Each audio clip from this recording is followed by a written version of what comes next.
सायंकाळच्या या अध्ययन वर्गामध्ये S A church Nandurbar, Dudhale शिवार आणि शहारोनच्या वतीने आपणा सगळ्यांचं हार्दिक स्वागत आहे.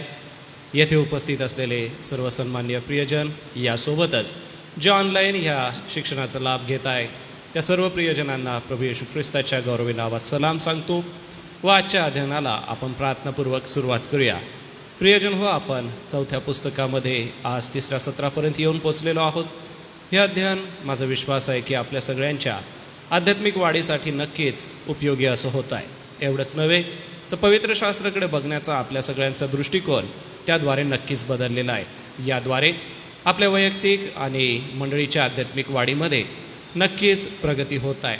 देवबाप हे अध्ययन आपल्या सगळ्यांसाठी आशीर्वादित करो.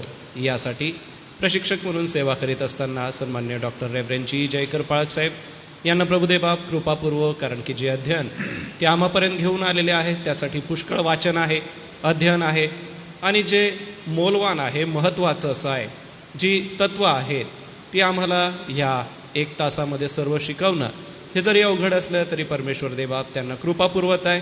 आपल्या सगळ्यांसाठी हे अध्ययन प्रभू आशीर्वादित करो. ऑनलाईन आपण ह्या प्रशिक्षणाला घेत आहोत, त्यासाठी सर्व तांत्रिक गोष्टी आहेत त्या देखील परमेश्वर देवबाप आपल्या हाती घेऊ. या आपण प्रार्थना करू आणि आजच्या अध्ययनाला सुरुवात करू. हे आमच्या दयाळू मंदक्रोध दयामय परमेश्वर पित्या, या सायंकाळच्या समयी सारा आदर, मान, महिमा आणि गौरव आम्ही तुझ्या चरणी अर्पण करतो.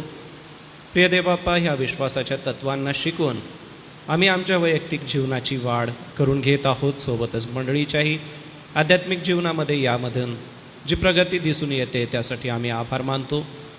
या अध्ययनासाठी कष्ट आणि श्रम पुष्कळ आहेत. ते करीत असताना सन्मान्य डॉक्टर रेव्हरेंड जी जयकर पाळक साहेबांना प्रभू तुझी कृपा, तुझा अनुग्रह पुरीव व हे अध्ययन आम्हा सगळ्यांसाठी नव्याने तू आशीर्वादित कर. आजच्या अभ्यास वर्गाला आम्ही सुरुवात करीत आहोत.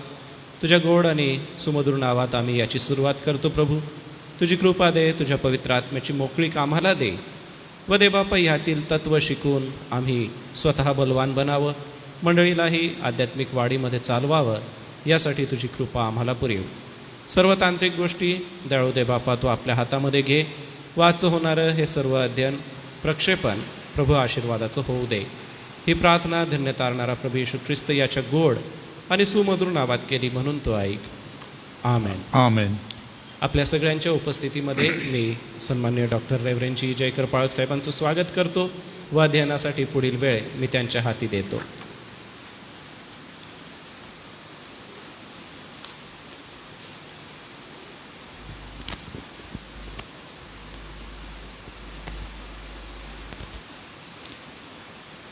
सगळ्यांना सलाम.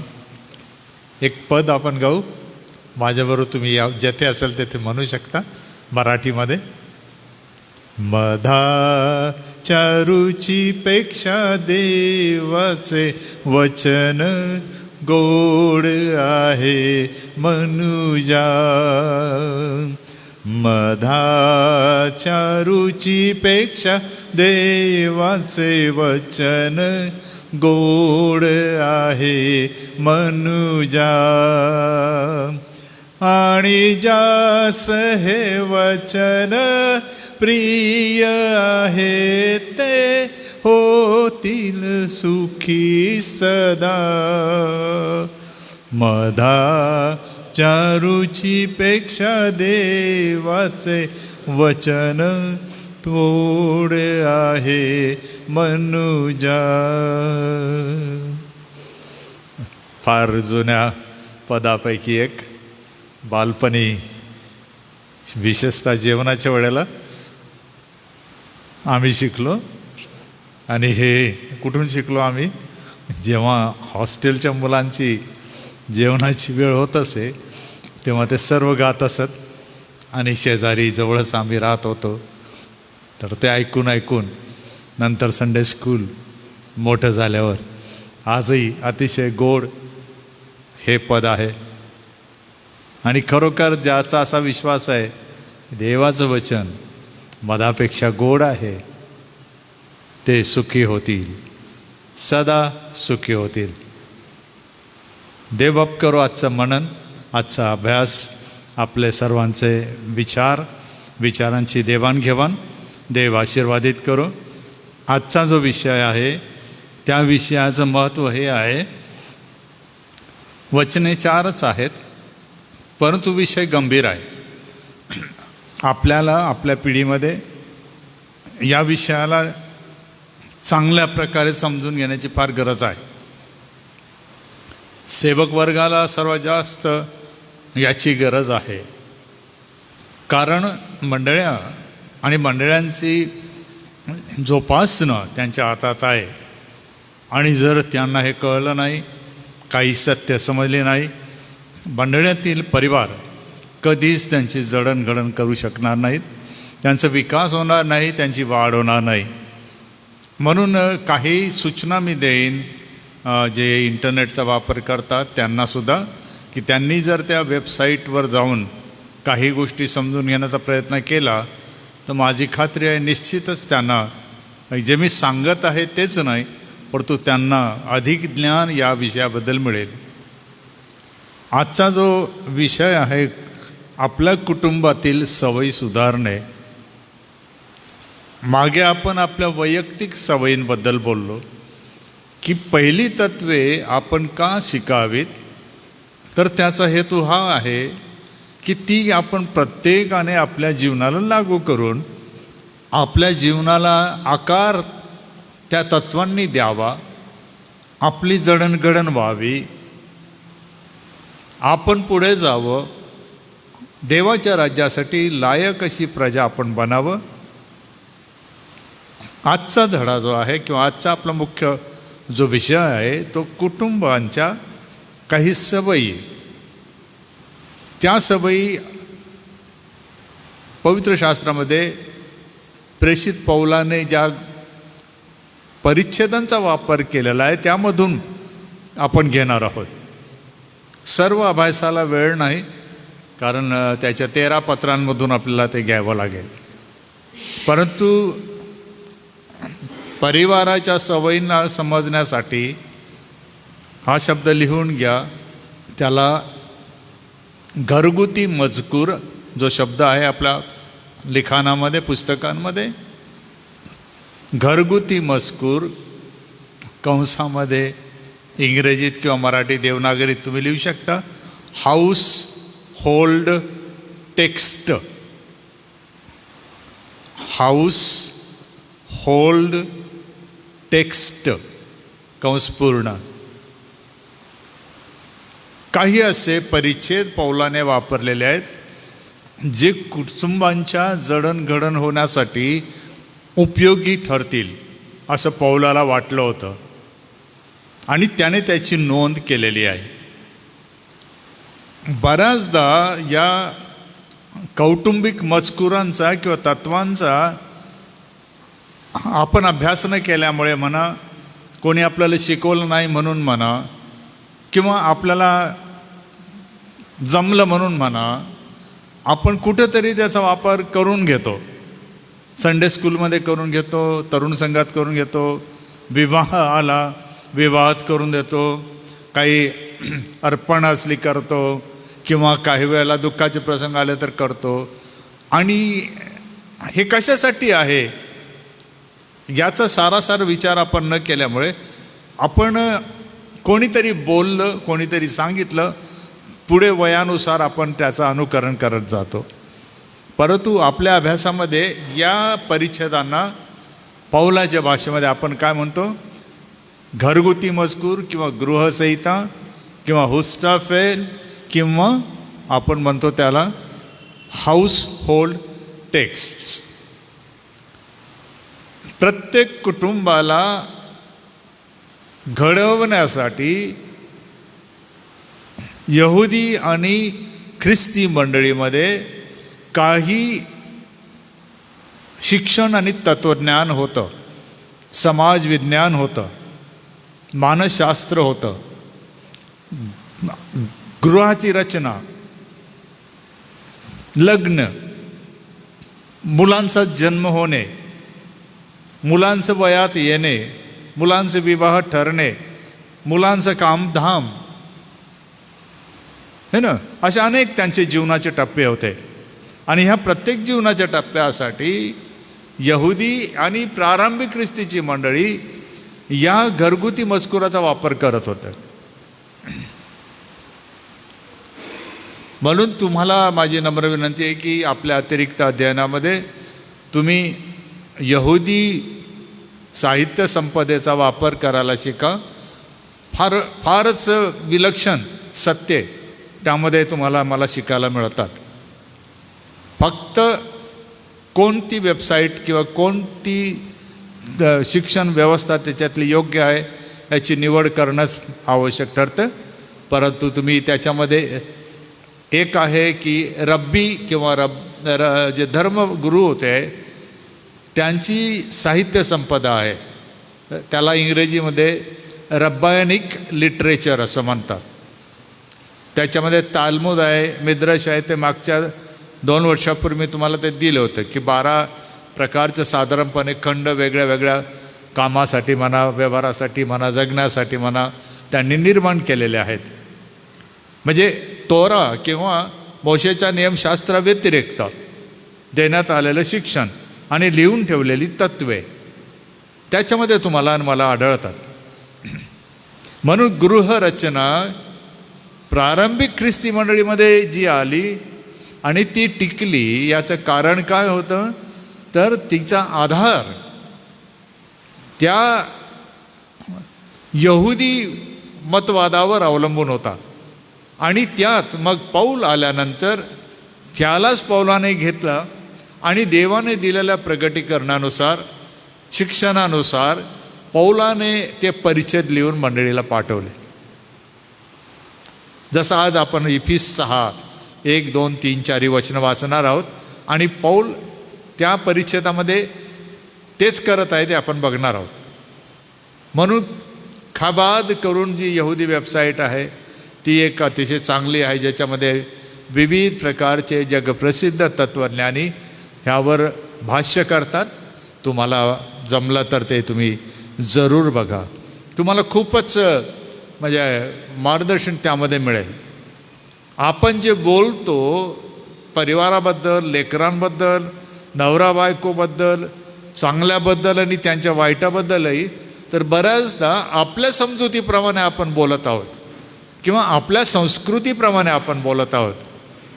परंतु पौलाचं लिखाण किंवा नव्या कराराचं लिखाण जर आपल्याला समजून घ्यायचं असेल तर आपल्याला त्या लेखकांच्या त्यांच्या काळामधून त्यांच्या मनात काय होतं ते समजून घ्यावं लागेल. दुसरी महत्त्वाची गोष्ट म्हणजे यामध्ये काही शब्दप्रयोग आहे मराठीमध्ये पण आलेले आहे, तर आपण समोरासमोर नसल्यामुळे चर्चा करू शकत नाही, पण आम्ही मागे एकदा चर्चा केलेली आहे काही विषयांवर. परंतु मी एक थोडक्यामध्ये उहापोह तुम्हाला त्याचा देईन, म्हणजे लक्षात येईल की आपण यावर बोललो होतो.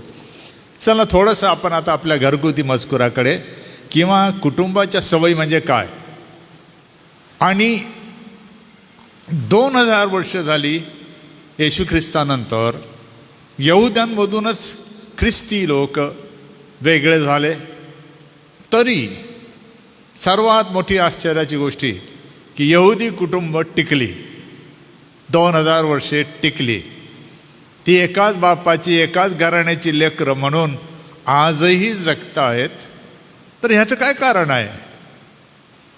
त्यांना जर विचारलं आपण तर ते थेट आदामापर्यंत आहे, म्हणजे 6000 वर्षापूर्वीच्या बापाची ओळख ते देतात की आम्ही त्याला ओळखतो असं.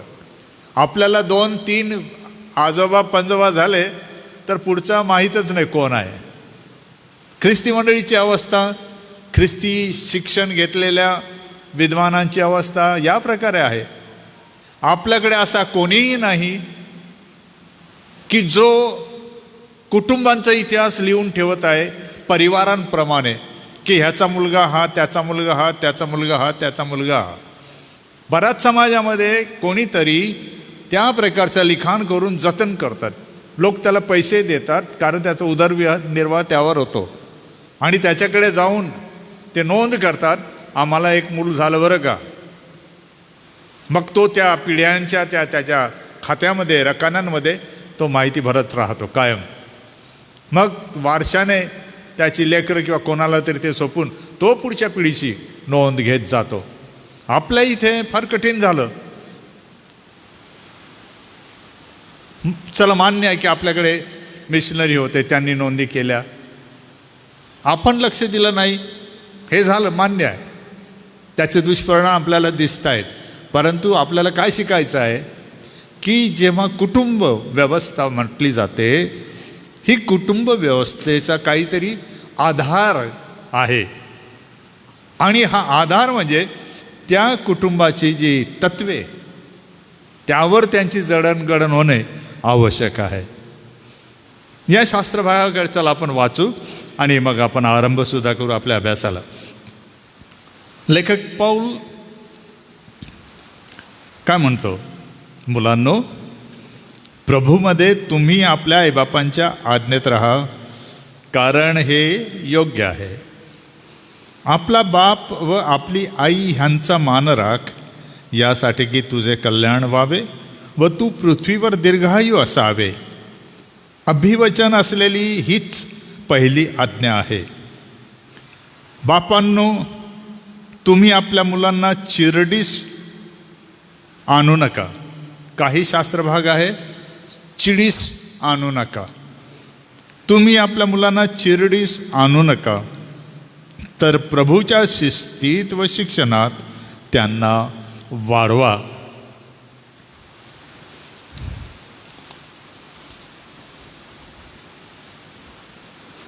आपण जे विवेचन आज ऐकणार किंवा करणार, त्यामध्ये काही मुद्दे आपल्यासमोर मांडतो.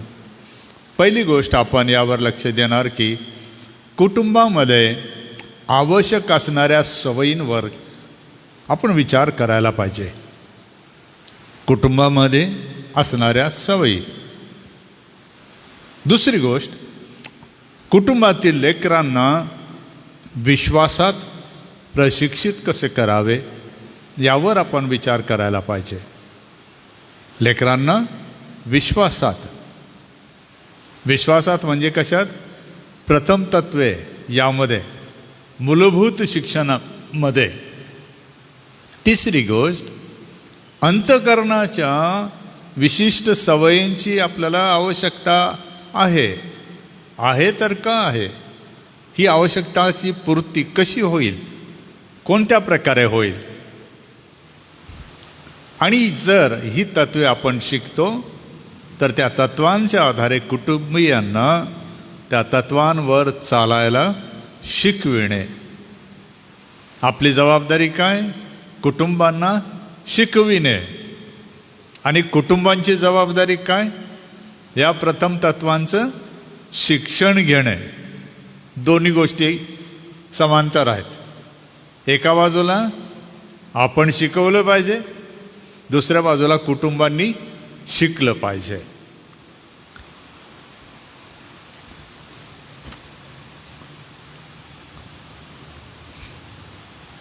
लेखकाचं मत जे आहे ते मी आपल्यासमोर मांडतो. मग तुम्हाला मी पान नंबर सुद्धा सांगत जाईन, कोठे आपल्याला हे सापडेल. ऐका जरा व्यवस्थित की घरातील मुले आणि बाप आई यांचे संबंध तथा ख्रिस्ताचा मार्ग आणि प्रेषितांचे शिक्षण याद्वारे प्रथम तत्वांवर आधारित कुटुंबांनी कोणत्या चांगल्या सवयींची लागवड करावी आणि त्यांची जोपासना त्यांनी कशी करावी यावर आपण विचार केला पाहिजे. कारण ख्रिस्ती कुटुंब हे, हवं तर लिहून घ्याल तुम्ही, ख्रिस्ती कुटुंब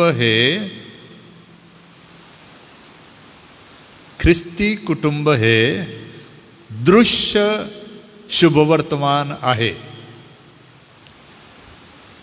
ख्रिस्ती कुटुंब हे दृश्य शुभवर्तमान आहे. कारण की त्याद्वारे आपले परिवर्तन होत असते. म्हणजे सुवार्ता बदल घडवते, वैयक्तिक जीवनातही आणि पारिवारिक जीवनातही. हा बदल आपले जीवन ख्रिस्ताच्या स्वरूपात आपण घडविले जाऊ तोपर्यंत येत राहणार आहे. हा बदल जेव्हा प्रारंभ होतो तर त्याचा प्रारंभ सुवार्ता ऐकण्यापासून, तिच्यावर विश्वास ठेवण्यापासून, आपल्याला झालेल्या पापांची जाणीव आणि त्याने त्यांचा केलेला पश्चाताप क्षमा यापासून त्याचा प्रारंभ होतो, ते थेट आपण मोठे होईपर्यंत मरणापर्यंत हे घडत जातं. आणि पौल म्हणतो तुमच्यामध्ये ख्रिस्ताचं स्वरूप घडेपर्यंत देवाला त्याचं कार्य करू द्या.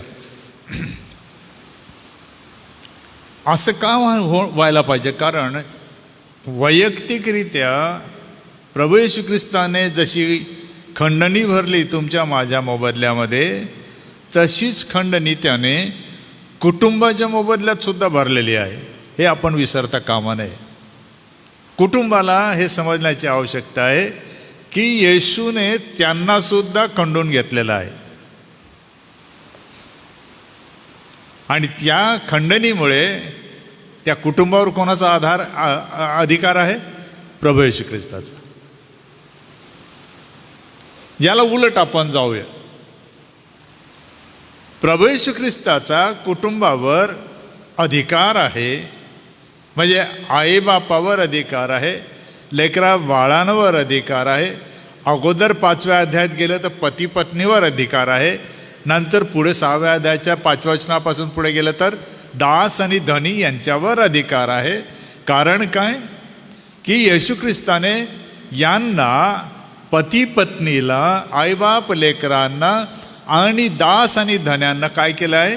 आपल्या अमूल्य रक्ताने खंडणीवरून विकत घेतलेलं आहे. आता हे सर्वजण त्याचे झालेले आहेत आणि त्याची इच्छा काय आहे? ज्या स्वरूपात आपण घडलं पाहिजे त्या प्रकारचं स्वरूप आपल्यामध्ये निर्माण होऊन आकार घेईल तोपर्यंत, किंवा ख्रिस्त येईल तोपर्यंत आपण त्याच्या हातात राहायला पाहिजे, त्याच्या मागे चालायला पाहिजे. तिसरी गोष्ट आहे, पौलाने या परिच्छेदामध्ये 2 मौल्यवान गोष्टी सांगितल्या. पहिली गोष्ट, आपल्या बापाचा व आपल्या आईचा सन्मान करणारी लेकरे देवावर प्रीती करणारी असतात. आपल्या बापावर व आपल्या आईवर, आपल्या आईचा सन्मान करणारी लेकरं कशी असतात? देवावर प्रीती करणारी असतात. दुसरं, लेकरांना शिष्यत्वाच्या शिस्तीत किंवा प्रथम तत्वांच्या शिस्तीत वाढविणारे बाप आणि आई ते सुद्धा देवावर प्रीती करणारे असतात. आता ह्याला आपण उलट जाऊ परत. जे लेकरं देवावर प्रीती करत नाहीत ती लेकरं बाप आणि आईचा सन्मान करीत नसतात. उलट जाते आता आपण त्याच वाक्याला. जी लेकरं देवावर प्रीती करीत नाही ते काय करतात? बाप आणि आईचा सन्मान करीत नसतात. आईबापांबद्दल तसंच. जे बाप, ज्या आया देवावर प्रीती करीत नसतात ते लेकरांना मूलभूत तत्वांच्या शिक्षणाच्या शिस्तीत वाढवणारे नसतात. उलट जर केलं तर म्हणजे किती महत्त्वाची भूमिका पालकांना देवाने दिलेली आहे. आणि म्हणून हे सत्य पहिले समजून घेतल्यानंतर काही गोष्टी आता आपण थोडंसं अभ्यास म्हणून तांत्रिक काही गोष्टी आहेत ज्या समजणं गरजेचं आहे, तिकडे आपण थोडा वेळ लक्ष देऊ. तो म्हणतो पहिलाच शब्द आहे मुलांनो. कोणाकडे जर इंग्रजी बायबल असेल तर इंग्रजी बायबलमध्ये शब्द प्रयोग आहे चिल्ड्रन, मुलांनो. आता या ठिकाणी पौल वयानुसार यहुदी जीवनमान आणि त्यांची जबाबदारी या तक्त्याबद्दल बोलत आहे. ज्यांनी दिनाकरन सरांचं जर सत्र नीट ऐकले असतील तर त्यांनी एकदा याबद्दल सांगितलं होतं, पण हरकत नाही, आठवत नसेल तर नसेल. पाऊल जेव्हा म्हणतो मुलांनो, कशाचा वापर करत आहे, विषय काय आहे लक्षात घ्या परत, की कुटुंबाच्या सवयी. कुटुंबामध्ये कोण आहेत? लेकरांना शिस्त आणि शिक्षण याबद्दल पाऊल सांगत आहे.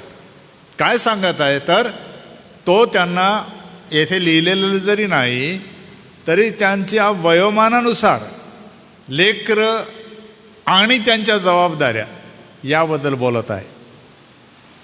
आणि यहुदी जबाबदाऱ्या ज्या आहेत वयोमानानुसार त्या समजणं फार गरजेचं आहे, की जन्म झालेलं मूल ते कमीत कमी 65 ते 100 वर्ष.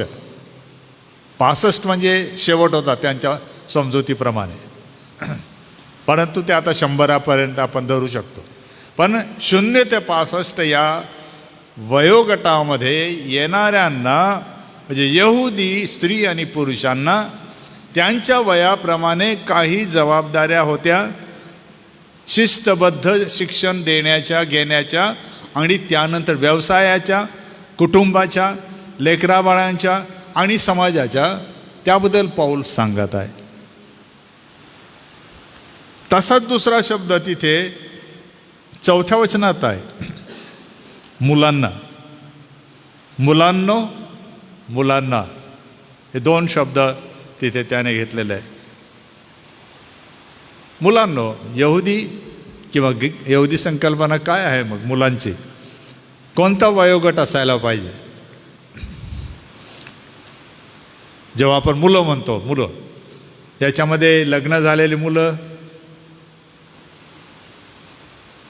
आजी आजोबा झालेली मुलं, नुकतीच जन्मलेली मुलं, शाळेत जाणारी मुलं, कामधाम करणारी मुलं, कोणत्या मुलांबद्दल पाऊल सांगत आहे ते समजण्यासाठी ग्रीक जो शब्द वापरण्यात आलेला आहे तो आहे टेक्नॉन.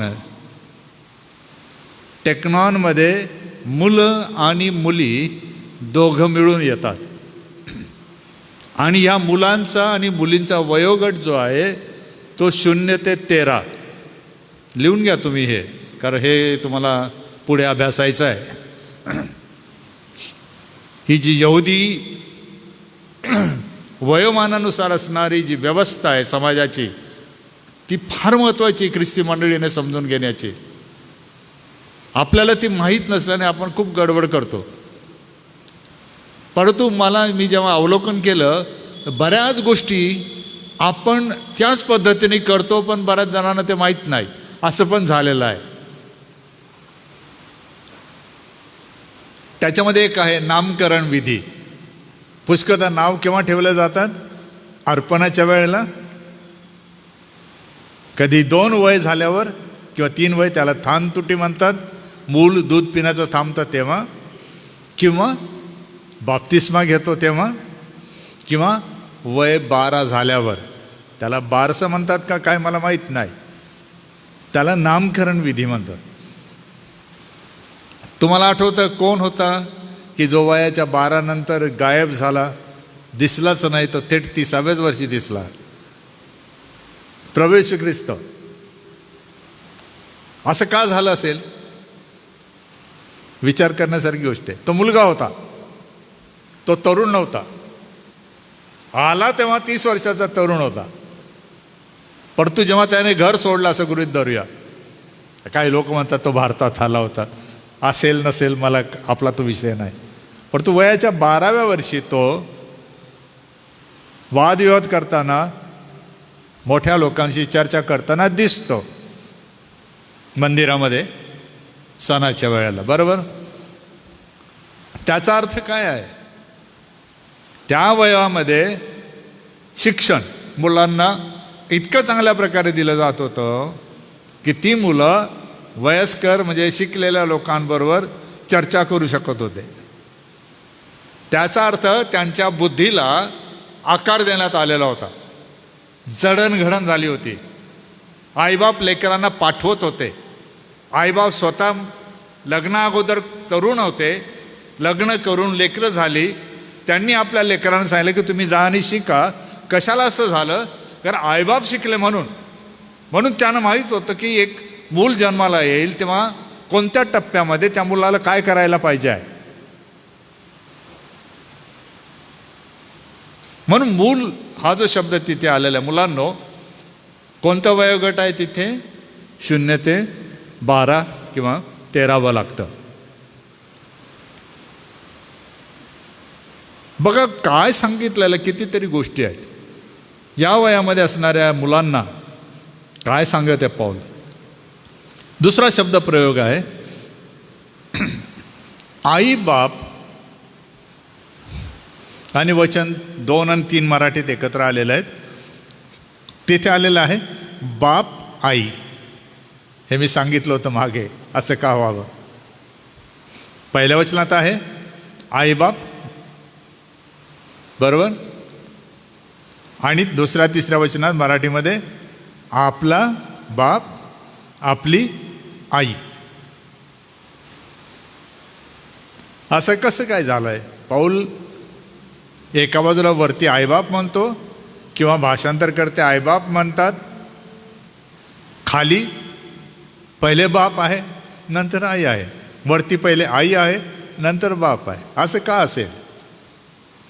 हा अभ्यासाचा विषय. परत पहिला जो शब्दप्रयोग आहे तो सांस्कृतिक सामाजिक शब्दप्रयोग आहे, आणि आईबाप याला जो ग्रीक शब्द आलेला आहे त्याचा अर्थ आहे जन्मदाते, पालक, ज्यांनी मुलांना जन्म घातला ते, जन्मास आणलं ते आईबाप.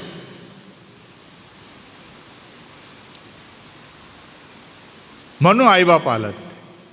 जेव्हा की बाप आणि आई शब्द जिथे आलेला आहे वचन 2 आणि 3 मध्ये, बापाला म्हणजे आईबाप याला गोनेऊस हा जो ग्रीक शब्द आहे तो वापरला गेला. तर खाली बाप आणि आई याला त्यांनी पातेर आणि मेतेर हे 2 शब्द वापरले. पातेर म्हणजे बाप, मेतेर म्हणजे आई. पहिला जो शब्द म्हणून मी म्हटलं हा सर्वसाधारण पालक, जन्मदाते यांना उद्देशून आलेला आहे. तर दुसऱ्या बाजूला मूळ आईबाप, लेकरांचे आईबाप, त्यांच्याबद्दल जे अभिवचन दिलेलं होतं यहुद्यांना, आज्ञा होती 10 पैकी 1 5वी आज्ञा, त्याच्यामध्ये अभिवचन आहे, त्याबद्दल पाऊल सांगत आहे.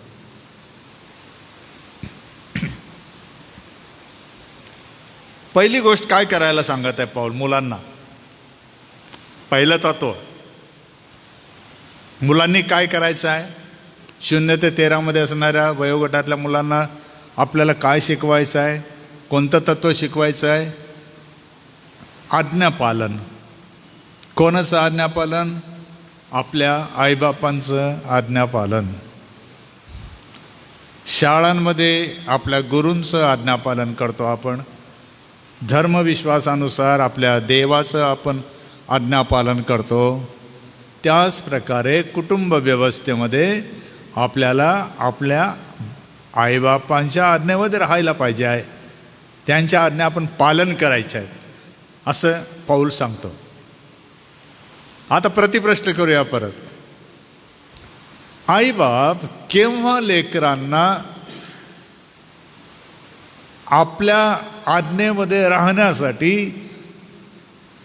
प्रशिक्षित करू शकतात? उत्तर आहे जेव्हा त्यांना स्वतःला त्या आज्ञांची जाणीव आहे, त्यांना समज आहे, त्यांना त्या ठाऊक आहेत. जर त्या ठाऊक आहेत तर ते आपल्या लेकरांना शिकवतील.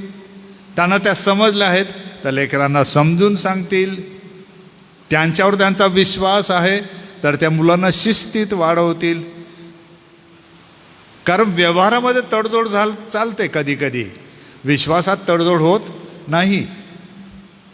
आपला विश्वास आवश्यक आहे, की कुटुंब व्यवस्था जर आहे तर आईबापांचं कर्तव्य काय आहे की आज्ञांची जाणीव ठेवणे, की बाप म्हणून, आई म्हणून मला संस्कार काय दिले, मला काय शिकवलं माझ्या आईबापांनी, आणि ज्याचा उपयोग मला आता माझ्या लेकरांसाठी करायचा आहे, ते संस्कार. पण संस्कार हे कर्मकांडाशी किंवा जीवनाच्या काही पद्धतींशी संबंधित आहे. आज्ञा वेगळी गोष्ट आहे. माझ्या वडिलांनी मला आज्ञा केली, मी माझ्या लेकरांना आज्ञा करतो, माझी लेकरं त्यांच्या लेकरांना करतील, त्याच्यामध्ये बदल होणार नाही.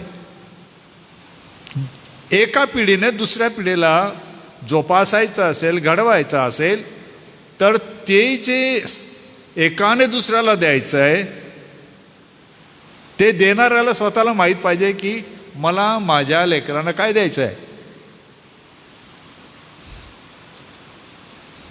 मी संडे स्कूलच्या तरुण संघाच्या विरोधात नाही, ते आवश्यक भाग आहे, कारण मला खूप आवडतं ते. परंतु संडे स्कूल आणि तरुण संघ आईबापाची जागा घेऊ शकत नाही. तुम्ही किती प्रयत्न करा ती जागा ते नाही घेऊ शकत, ते आवश्यक आहे. पण जे संडे स्कूलमध्ये मुलं शिकतात, तरुण संघात तरुण शिकतात, आईबापांना त्याची जाणीव आहे का, त्याची कल्पना त्यांना आहे का, त्यांचं प्रशिक्षण त्याच्यात झालेलं आहे का, त्यांना त्या मुलांना देण्यात येणाऱ्या तत्वांना शिकवण्यात आलं आहे का. नाहीतर ते मुलं जेव्हा म्हणतील घरी जाऊन, पप्पा आम्ही असं शिकलो, आम्हाला असं करायला आवडेल, तर वडील कदाचित नकार देतील, म्हणतील तुला काय करायचं, खंड होईल, पुढे जाणार नाही. म्हणून पौल जेव्हा म्हणतो आईबापांच्या आज्ञेत राहा, आईबापांना पौल असं म्हणत आहे, तुम्हाला आपल्या लेकरांना शिस्त आणि शिक्षणात वाढवण्यासाठी आवश्यक आज्ञा ठाऊक आहेत का. नसेल तर त्या घ्या, त्या शिका. कोणापासून? पहिले वडीलधाऱ्यांपासून. ऐका त्यांना, समजून घ्या त्यांच्यापासून. सोबत पवित्र शास्त्र दृष्टिकोन, पवित्र शास्त्र काय शिकवतं ते लक्षात आणा, त्यांना विचारा. नाही समजत जास्त, मंडळीच्या सहभागीत या. शिकवा मुलांना, पाठवा मुलांना, स्वतः हजर राहा. या बार मिtzवा म्हणजे 0 ते 13 वयोगटामध्ये आईबापाला आज्ञा होती आपल्या मुलाला, विशेषतः पुरुष मुलाला किंवा मुलांना मंदिरात किंवा सभास्थानामध्ये अगदी म्हणजे कटाक्षाने आणलं पाहिजे. मुलं आईबापाचा हात धरून येत नव्हते, आईबाप मुलांचा हात धरून येत होते. आईबापांनी सिनेगॉग किंवा सभास्थान, यरुशलेमचं मंदिरचा रस्ता दाखवल्यामुळे यहुदी पिढी जोपासली जात होती. आज मंडळीमध्ये पर्याय दिला गेल्यामुळे की संडे स्कूल आहे किंवा तरुण संघ आहे किंवा शिक्षण वर्ग आहे, आईबाप रविवारच्या सहभागितेला महत्त्व देण्याचे झाले आहेत, देत नाहीत. आता जे देतात त्यांच्याबद्दल देवाची स्तुती असो, परंतु तत्व काय आहे की तुम्ही या देवाच्या लोकांसमोर, देवाच्या समोर हजर राहा आणि कसं आपल्या मुलांना ते शिकवा, त्यांना सांगा, त्यांना आज्ञा करा. आणि त्यामुळे मुलांना काय समजत होतं, आपण काय केलं पाहिजे, आपल्या आईबापांच्या आज्ञेत राहायला पाहिजे. दुसरी गोष्ट आहे, त्यावेळेला मोशे असं म्हणतो, असं होतं. आता पौल काय म्हणतो, मुलांनो प्रभूमध्ये म्हणजे प्रभू येशू ख्रिस्तामध्ये तुम्ही आपल्या आईबापांच्या आज्ञेत राहा. विचार काय आहे त्यामध्ये, जे आईबाप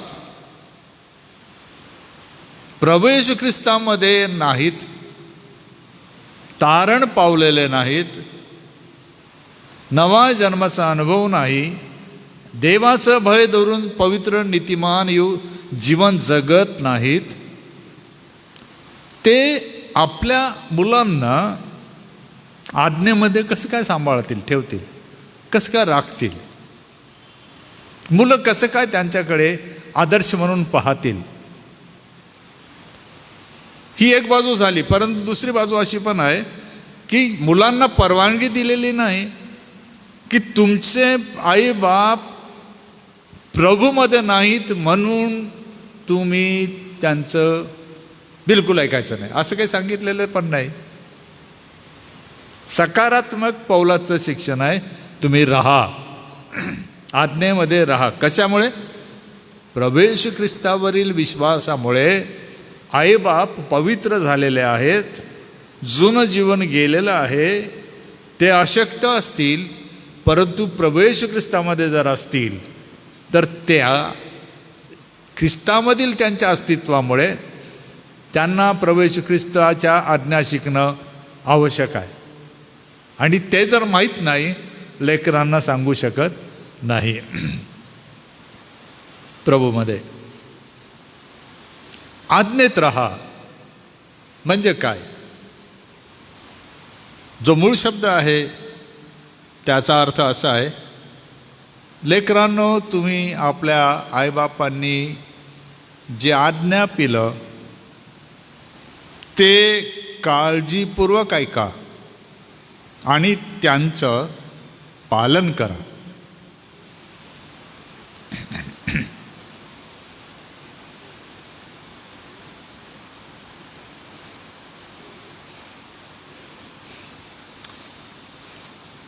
आईबाप कमजोर असू शकतात, काही वेळेला व्यसनी असू शकतात, काही वेळेला बेरोजगार असू शकतात, मजुरी करणारे असू शकतात. वेगवेगळ्या प्रकारच्या समाजाच्या व्यवस्थेमध्ये त्यांचं स्थान वेगळं वेगळं असतं.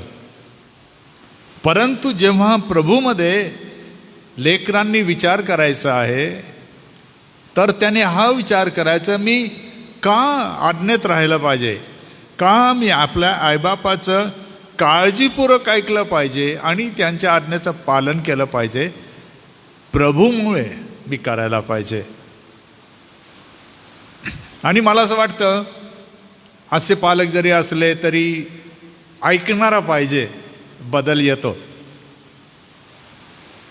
माझ्या साक्षीमध्ये मी अनेकदा ही गोष्ट सांगितली की मी तर जवळच आमचा भिलवाडा, तेथे माझा जन्म, माझं बालपण, माझी भाषा तशी भयंकर शिवीगाळ ओंगळ बोलणं. एका रात्री जेव्हा प्रेमसंग होता तेव्हा प्रेमसंगामध्ये मला साक्ष द्यायला लावली, माझं तारण झालं, सेवेला मी समर्पण केलं. तर मी भयंकर शिवीगाळ पहिल्यांदाच बोलत होतो, मला समजलं नाही, माझ्या तोंडातून भयंकर अपशब्द निघाले. कोणी मला धैर्य केलं नाही सांगायचं, पण 2 शब्द चांगलेच सांगितले.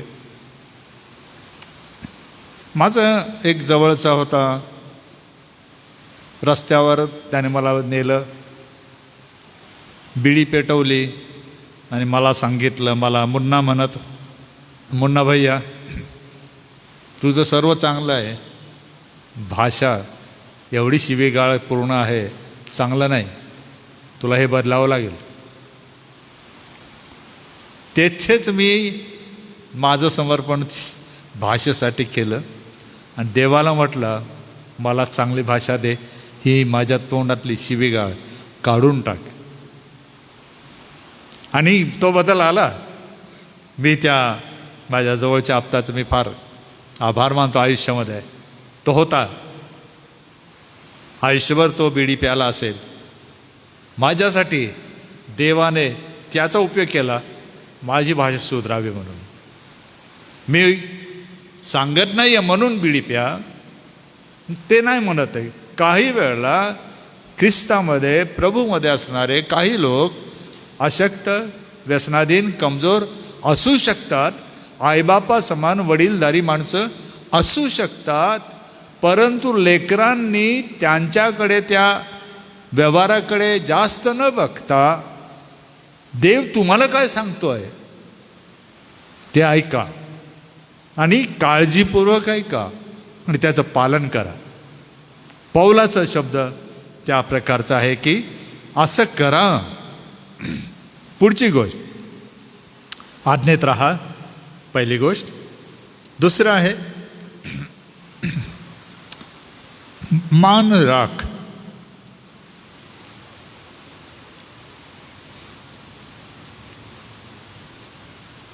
मुलांना शिक्षण आहे, मान राख. पहिलं तत्व काय पाहिलं आपण? आज्ञेत राहणे. जसे आईबाप आणि मुलं आईबापांच्या आज्ञेत राहतात, तर परिवाराला कोणत्या तत्वाची गरज आहे? आज्ञापालन करण्याची. ते आज्ञापालन अनेक प्रकारच्या कार्याशी संबंधित असू शकतं, विभागाशी संबंधित असू शकतं, देवाशी संबंधित असू शकतं. दुसरी गोष्ट आहे मान राख.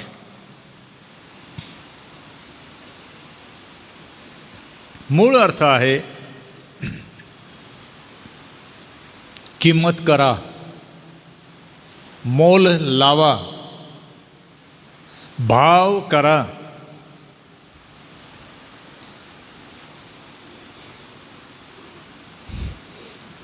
ते जणू बक्षीस आहे तुम्हाला असं माना.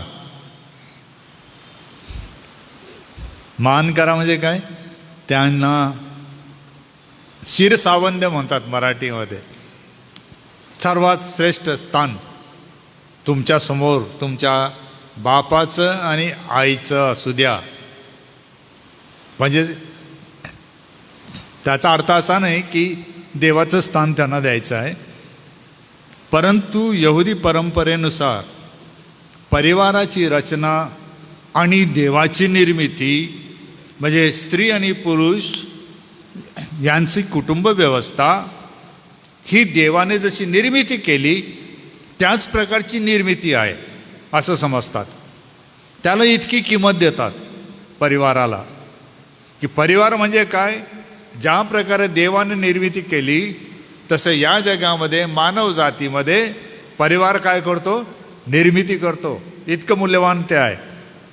देवतुल्य मानतात ते या परिवाराला, लेकरांना, नातेवाईकांना, आपल्या बांधवांना. मान राख म्हणजे ती गोष्ट की तुम्हाला जेव्हा आज्ञा दिल्या जातात त्या आज्ञांची किंमत करायला शिका. जर नाही केली तर तुम्हाला त्रास आहे, तुमचं नुकसान आहे. कोणीतरी दुसरा घेऊन जाईल, तुम्हाला मिळणार नाही. तुम्हाला किंमत मोजावीच लागेल. म्हणजे आईबापाला मान देणं म्हणजे आपला स्वतःचा मीपणा, आपल्या स्वतःचं शिक्षण, वय, हुद्दा, पैसाडका बाजूला ठेवून माझ्यासाठी कोण मौल्यवान आहेत? माझे आईबाप. याला मान राखणे असा शब्दप्रयोग आपण मराठीत केलेला आहे.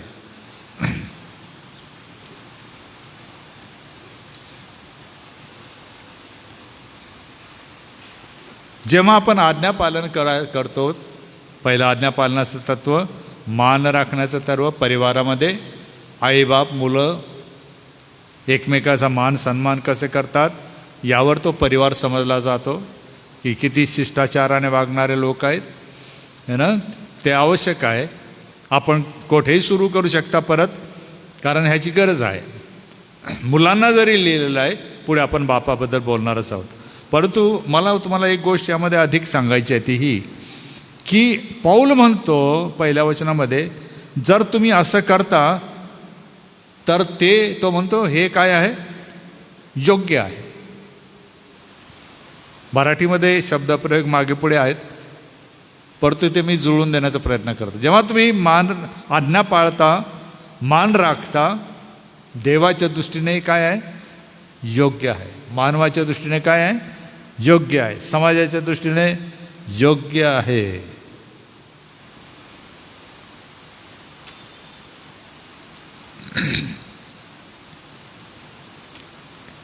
ह्याचे परिणाम यासाठी की एक, तुझं कल्याण व्हावं, पृथ्वीवर तू काय व्हावं, दीर्घायू व्हावं. ह्या आशीर्वादाचे परिणाम. मुलांनो, जर तुम्ही ऐकत असाल, आईबापांनो जर तुम्ही ऐकत असाल, तर हा प्रश्न आपण सोडवलाच पाहिजे. काय तुम्हाला असं वाटतं का तुमच्या मुलांचं अकल्याण व्हावं, त्यांचा विध्वंस व्हावा, त्यांनी अकाली मरावं, त्यांचा नाश व्हावा, त्यांनी देवाच्या राज्यात जाऊ नये, सैतानाच्या ताब्यात सदैव राहावं, व्यसनाधीन विकार वासनांच्या आहारी जाऊन आयुष्य असंच घालवणं, ही तुमची इच्छा आहे का आपल्या लेकराबाळांसाठी? त्यांना आयुष्य नसावं का?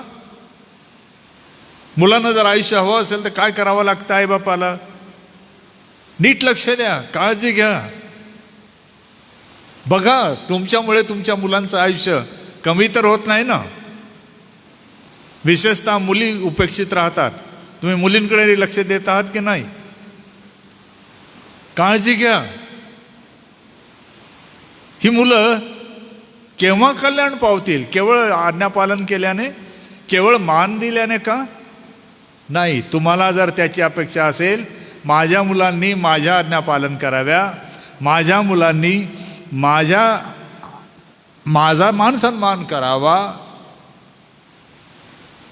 तर तुमची अपेक्षा ही अशी असावी, माझ्या मुलांचं काय व्हावं, कल्याण व्हावं, आणि माझ्या मुलांना काय मिळावं, दीर्घायुष्य मिळावं. मग परत प्रश्न तोच, आपल्या मुलांचं कल्याण कसं करतो आपण? हे ठरवावं लागेल, शिकावं लागेल. परत तेच की 0 ते 13मध्ये, 13 ते 18मध्ये, 18 ते 30मध्ये, 30 ते 50मध्ये, 50 ते 65मध्ये. यहुदी परिवार पद्धती जी होती प्रारंभिक मंडळीमध्ये त्याच प्रकारे होती. आपण त्या वयामध्ये येणाऱ्या पालकांना आणि लेकरांना घडवण्यासाठी या शिक्षणाची आपल्याला गरज आहे.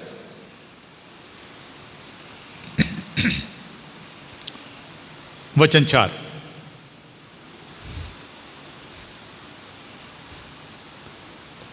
तिसऱ्या वचनाचा शेवटला भाग पहिली आज्ञा आहे.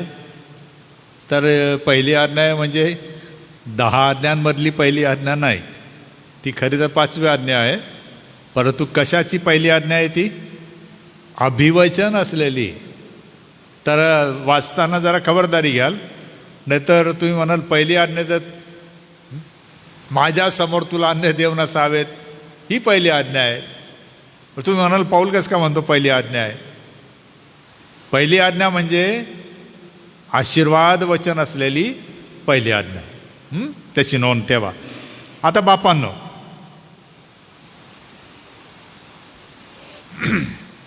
बापांनो तुम्ही हे जे करताय योग्य आहे. आता मुलांना सांगितलं पौलाने, इथं नाही सांगितलं, परंतु ते मी गृहीत धरून सांगत आहे. बापांनो, आपल्या मुलांना आज्ञेत ठेवणे आणि त्यांना शिकवणे मानमरातब हे चांगलं आहे, योग्य आहे. जो शब्द आहे योग्य, त्याचा अर्थ असा आहे तसं करणं नीतिमत्तापूर्ण आणि देवाच्या दृष्टीने योग्य असं आहे. जो शब्द आहे चांगलं, हे योग्य आहे, त्याला ग्रीक भाषेमध्ये आलेला शब्द आहे. हे करणं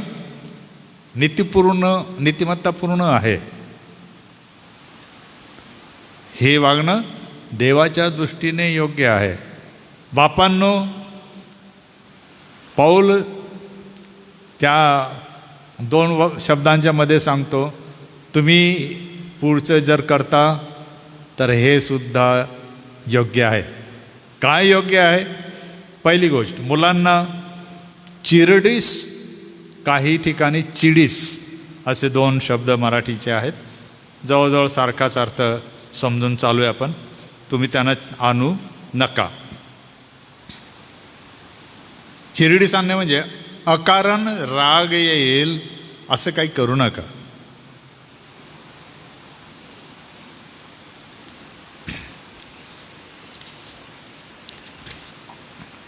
बार मिtzवा म्हणजे मुलं मोठी होताना 12 वर्षामध्ये आल्यानंतर त्यांना काही गोष्टी बापाला कराव्या लागत होत्या. तर त्या करताना पौल त्याचा वापर अप्रत्यक्षरित्या सांगत आहे की तुम्ही त्यांना तसं करू नका, तर काय करा, प्रभूच्या शिस्तीत आणि शिक्षणात वाढवा. शिस्त आणि शिक्षण हे 2 शब्द तेथे पौलाने वापरलेले आहे. पहिले काय आहे, शिस्त आहे का शिक्षण आहे? पौल म्हणतो पहिले काय येते, शिस्त. आपल्या भाषेत त्याला जर आपण बोललो तर असं बोलू शकतो आपण, बेशिस्त शिकू शकत नाही, असा त्याचा अर्थ आहे. शिक्षण घेऊ शकत नाही, शिस्त पाळणारे शिक्षण घेऊ शकतात, असा त्याचा अर्थ आहे. आता हे 2 शब्द जे आहेत ह्याचा अर्थ त्या वयोगटानुसार जो आहे तो असा आहे की ह्या मुलांना ते जे शिक्षण घेत होते या 12 वयापर्यंत त्याचं प्रदर्शन त्यांना करावं लागत होतं, म्हणजे दाखवावं लागत होतं. पहिली गोष्ट म्हणजे ते आपल्या डोक्यावर देवाच्या वचनांची गुंडाळी छोटी चौकोनी काळ्या एका डब्यामध्ये आपल्या कपाळावर बांधत होते. त्याला टेफिलिन असं म्हणतात इब्री भाषेमध्ये किंवा आरामी भाषेमध्ये. आणि त्याच्यामध्ये शेमा म्हणजे जुन्या करारात वारंवार हा शब्द आला, हे इस्रायला ऐक. ऐक ही जी वचनं आहेत तिला शेमा वचनं असं म्हणतात. आणि 3 शेमा वचने, अनुवाद 6:4-9 लिहून घ्या तुम्ही, घरी वाचायची आहेत ती. ही शेमा वचने आहेत. अनुवाद 6:4-9, 11वा अध्याय 13-21, 11वा अध्याय 13-21 आणि गणना 15वा अध्याय 37-41 ही वचने आहेत. हे 3 वचनांचे तुकडे मुलांना शिकवली जात, पाठांतर केली जात आणि ती त्या चौकोनी डबीमध्ये कपाळावर ते बांधत असत. मी पुढच्या वेळेला कदाचित चित्र दाखवेन तुम्हाला काय ते.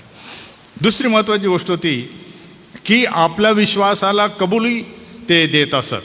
या वचनांवर आधारित ते प्रार्थना करीत असत आणि सकाळ संध्याकाळच्या प्रार्थनांमध्ये सहभागी होत असत. जुन्या कराराचं वाचन करीत असत, हाताभोवती ती वचनं लिहित असत आणि त्या सभास्थानाच्या ज्या उपासना आणि कारभार होता त्यामध्ये जाऊन ते भाग घेत असत. हे फार महत्त्वाचं होतं. या 13 वयामध्ये त्यांना एवढ्या गोष्टी कराव्या लागत होत्या आणि हे मुलांना आणि मुलींना कंपल्सरी होतं. असं नाही की मुलांना वेगळं आणि मुलींना वेगळं. म्हणून शिस्त आणि शिक्षण या 2 वेगळ्या गोष्टी आहेत. घरामध्ये शिस्त लावली जात होती, शिकवलं गेल्यानंतर घरी आल्यावर आईबाप त्यांना शिकवत होते, परत सल्ला देत होते, मार्गदर्शन करीत होते. आणि विशेषतः आपल्या पूर्वजांचा इतिहास ते सहसा सांगत असत की देवाने आपल्याला कसं सोडवलं आणि कसा त्याने आपल्यावर सामर्थ्याचा हात ठेवून बाहेर काढून आपले लोक आणि आपली प्रजा बनवलं. दुसरी महत्त्वाची गोष्ट होती आईबापांसाठी शिस्त आणि शिक्षणीमध्ये त्यांना 5 प्रकारच्या मूल्यांना किंवा तत्वांना आपल्या परिवाराला शिकवावं लागत. आणि मग आपण संपू. 5 प्रकारची तत्व आहे मुलांना आणि परिवाराला शिकवावी लागत. पहिलं तत्व होतं तेच मी टेफिलिन म्हणजे प्रार्थना.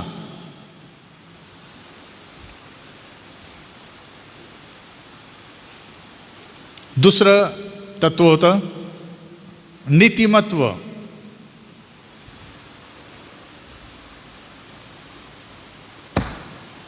तिसरं तत्व ते होतं पश्चाताप करणे.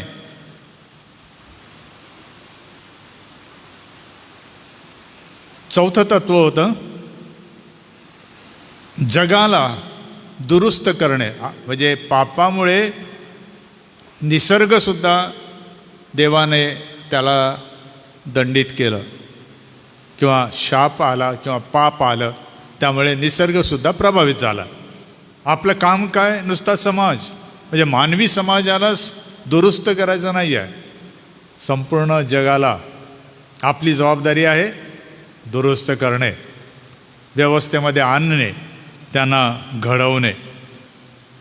5 तत्वांसाठी शेवटलं तत्व होतं ते होतं 10 आज्ञांचं अनुसरण करणे.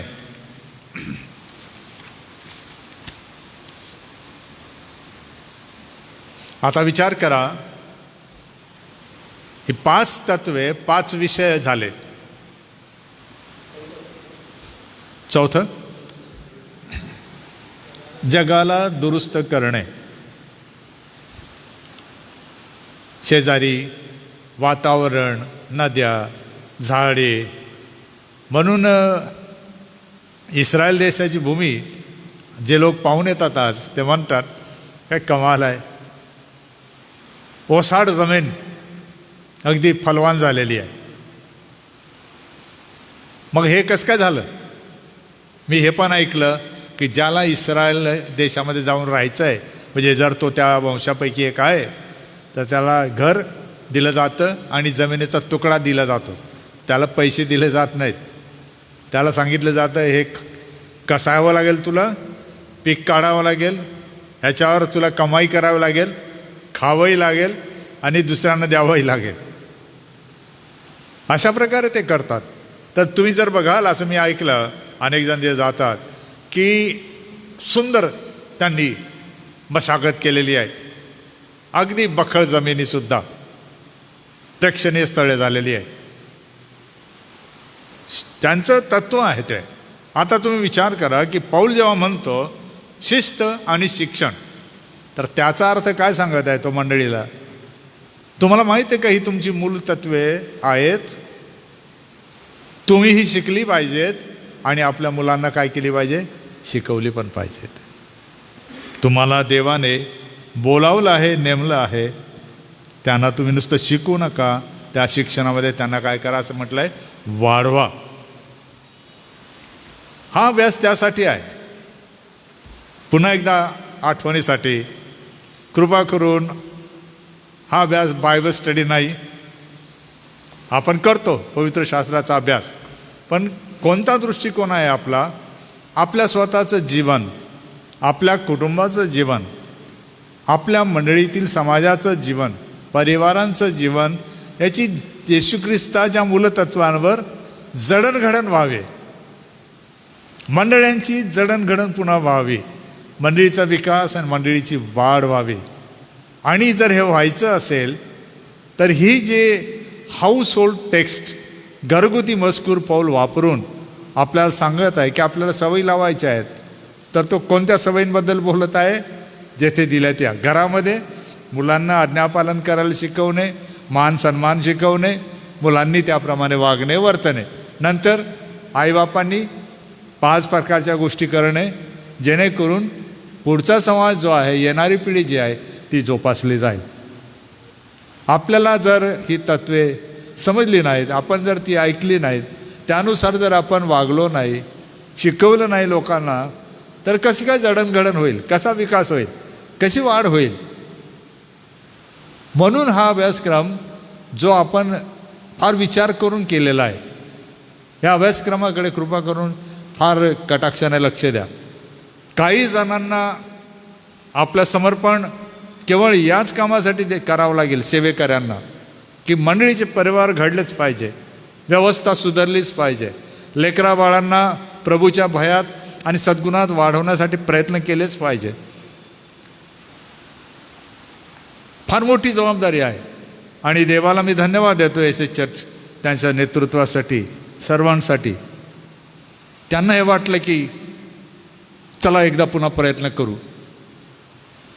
माझी खात्री आहे की जर आपण करू तर काही बदल आपल्याला जरूर दिसेल. अर्थात आताच दिसत आहे, परंतु अधिक मोठा प्रयत्न तोही सामूहिक आपल्याला करण्याची गरज आहे. त्यासाठी आपण पण प्रार्थना करू आणि देवाकडे कृपा मागू. पुन्हा एकदा नोंदी मी आपल्याला दिलेल्या आहेत पाळीसाहेबांकडे. तुम्हाला पास्टर्स ग्रुपवर त्या मिळतील, तुम्ही त्या घेऊ शकता. काही नोंदी इंग्रजीत दिल्या आहेत मी, त्या तुम्हाला ज्यांना समजतं त्यांनी त्या जरूर वाचा. वेबसाईटवरून घेतल्या आहेत मी त्या तुम्हाला उपयोगी ठरतील. तुम्ही वेबसाईटसुद्धा पाहू शकता. आणि जर तुम्हाला काही यामध्ये अडचण आहे, वैयक्तिक प्रश्न नाही, अभ्यासाच्या संदर्भात, शास्त्रभागासंदर्भात, सांगितलेल्या तत्वासंदर्भात, जसं आज मी बारमित्झवा हा शब्दप्रयोग 0 ते 13 वयाच्या गटातील मुलामुलींसाठी त्यांना शिस्तीत, त्यांना मान सन्मानात वाढवण्यासाठी केलेला आहे. हे काय आहे, कसं करतात? जर आपल्याला असं काही प्रश्न उद्भवला तर तुम्ही त्या आपल्या गटामध्ये सुद्धा टाकू शकतात. तुम्ही पाळेसाहेबांना फोन करू शकता, मला पण सांगू शकता. वडील मंडळ आहे येथे, रेव्हरंड पठारेसुद्धा आहेत, तुम्ही कोणाला इथे विचारू शकतात. Thank you very much and God bless you. प्रियजन हो, आजच्या या अध्ययनाच्याद्वारे आम्हा सगळ्यांना एक नवी दिशा मिळालेली आहे, एक चांगलं मार्गदर्शन मिळालेलं आहे. आणि या अध्ययनाच्याद्वारे आमच्या विश्वासामध्ये पुन्हा एक चांगली प्रगती झालेली आहे. या अभ्यासासाठी मी मान्य रेव्हरंडजी जयकर पाळक साहेबांचे मनपूर्वक आभार मानतो, कारण की यामागे अध्ययन आहे, यामागे बारीक सारीक सगळ्या गोष्टी बघणं आहे. परंतु या सगळ्यांचा गोषवारा करून एका सूत्रबद्ध पद्धतीने मांडून आमच्यासमोर लेखी नोंदीसुद्धा आहेत आणि सोबतच स्पष्टीकरणसुद्धा आज आम्हाला या अध्ययनाचं मिळालेलं आहे. या विश्वासाच्या तत्वांवरती आपण आपलं जीवन मजबूत करूया आणि परमेश्वराचं गौरव आपल्या जीवनाद्वारे करूया. यावेळेला आपण समारोप करूया. समारोपाच्या प्रार्थनेसाठी मी आदरणीय रेव्हरंड जे.एच. पठारे पाळक साहेबांना विनंती करेन, कृपा करून आपण पुढे या, प्रार्थना करा. प्रार्थनेनंतर आपण प्रभूची प्रार्थना म्हणू व आशीर्वाद देखील सन्मान्य रेव्हरंड जे.एच. पठारे पाळक साहेब हे देतील.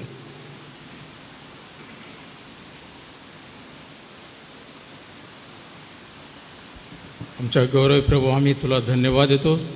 आज सायंकाळी पुन्हा एक वर या 4थ्या पुस्तकामधून आम्हाला या सत्रामध्ये प्रभू प्रत्येक कुटुंबाची जी जबाबदारी आहे, त्यांनी आपल्या मुलांना प्रभूच्या भयामध्ये, त्याच्या शिस्तीमध्ये वाढवावं आणि जे सुशिक्षण त्यांना लाभलेलं आहे ते त्यांनी आपल्या मुलाबाळांना द्यावं आणि मुलांनी पण आपल्या आईवडिलांच्या आज्ञेत राहावं. या संबंधाने प्रभू ह्या यहुदी परंपरेमधून जो काही चांगला पाया घातला गेलेला आहे त्यानुसार प्रभू आजच्या काळामध्ये त्याची किती नितांत गरज आहे.